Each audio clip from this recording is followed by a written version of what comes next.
Il y a quelques semaines, Liverpool a sorti le chéquier pour Florian Wirtz. Quelques semaines plus tard, ils le ressortent pour Alexander Isak. 2 records de transfert anglais, en une seule fenêtre.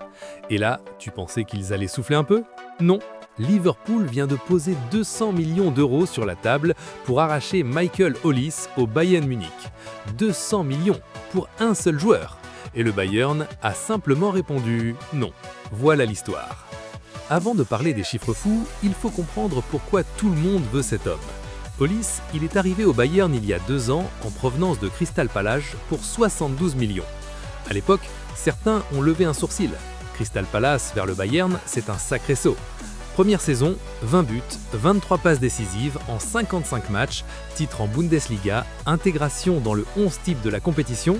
Cette saison, 16 buts, 27 passes décisives en seulement 39 apparitions, dont 30 participations directes au score en 25 matchs de Bundesliga. À 24 ans, il est aujourd'hui l'un des favoris au Ballon d'Or 2026. Le saut, il l'a réussi au-delà de toutes les espérances. Mais pourquoi Liverpool spécifiquement? Parce que Mohamed Salah part.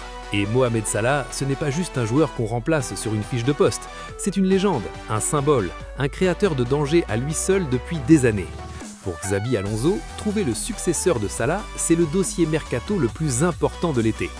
Et quand tu regardes le profil d'Olise, ailier droit, technique de dribble, capacité à créer en 1 contre 1, stats de passes décisives, c'est le clone offensif idéal.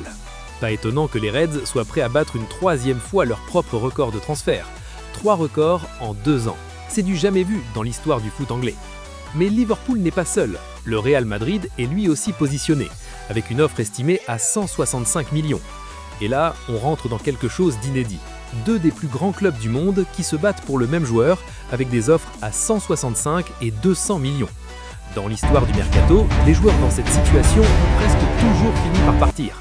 Parce qu'à un moment, la pression devient trop grande, sur le joueur, sur le club, sur tout le monde. Sauf que le Bayern, lui, n'est pas dans cette logique. Max Eberl, le directeur sportif du Bayern, a sorti une déclaration qui a refroidi tout le monde. Il a dit que le club ne pense même pas aux rumeurs de transfert, qu'Olise a toutes les opportunités qu'un grand joueur peut espérer à Munich. Et surtout, et c'est là que ça fait mal, il est sous contrat jusqu'en 2029, sans clause libératoire. Sans clause libératoire, ça veut dire que même avec 200 millions sur la table, si le Bayern dit non, c'est non. Et Eberl a dit non avec le sourire. Le Bayern est en course pour le triplé cette saison. Bundesliga, Coupe d'Allemagne, Ligue des Champions. Pourquoi vendre leurs meilleurs joueurs maintenant? Et ça soulève une question plus large. On est en train de vivre une inflation historique sur les ailiers. Wirtz à Liverpool, Isak à Liverpool, Olise à 200 millions. Ces chiffres auraient semblé impossibles il y a 5 ans. Qu'est-ce qui se passe exactement dans le football moderne pour que les ailiers valent autant? La réponse est tactique. Avec les systèmes en 4-3-3 ou 4-2-3-1 qui dominent l'élite, l'ailier n'est plus un joueur de couloir. Il est le créateur principal, le porteur de balle, l'homme qui décide des matchs.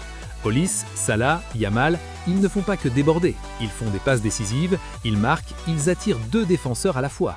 Et ça, sur le marché, ça se paie au prix fort. Alors est-ce qu'Olise va quitter le Bayern cet été? Sur le papier, non.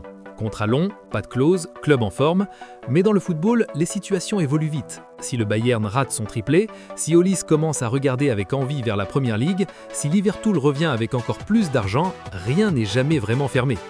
Ce qui est certain, c'est que l'été 2026 s'annonce comme l'un des mercatos les plus fous de l'histoire, et Olise sera au centre de tout. Dis-moi en commentaire, tu penses qu'il finit où la saison prochaine? Liverpool, Madrid ou il reste à Munich?